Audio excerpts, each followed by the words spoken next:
السلام عليكم ورحمة الله. كسو دبادة جانالكينا اسلاميك اب waxaan idin la wadaagi doonaa 3 application oo aan isleeyahay waad ka heli doontaan alla idinkii. haddii aad ku cusub tahay janaalkeena fadlan subscribe dheh gambaleelkana furo si aad u noqoto qofka ugu horeeya ee soo gaara muuqaaladeena.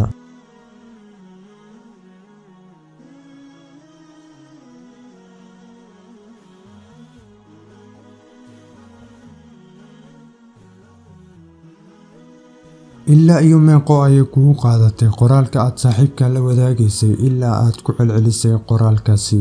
haddaba aan hadalka ku soo koobay Typing Hero waa application ku suurageliyay inaad soo koobto qoraalkii dheeraa ee aad maanta dhan qoraysay. haddaba soo furo application-kan oo raac tilmaamta oo ku siiyay. meesha kore ku qor qoraalka gaaban. meesha xigtana ku qor qoraalka aad rabto inaad soo gaabiso si hadhow uu u noqdo qoraalkaas mid dhammaystiran. marka intaas samayso tig saar calaamadda ka hooseyso. ugu dambeyntii save dheh.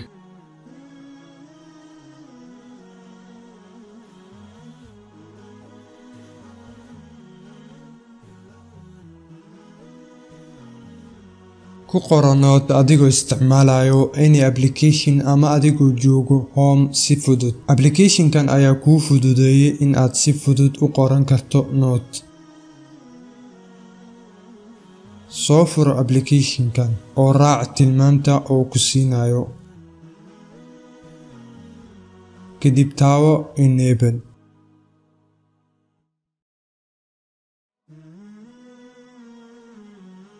haddii aad ka daashay inaad notification-ka hoos u soo jeedo si aad u furato wifi-ga ama kuwa kale, application-ka waa mid kuu suurageliyay inaad si fudud hoos uga soo jeedo. haddaba soo furo application-kan escape iska dheh oo raac tilmaamta.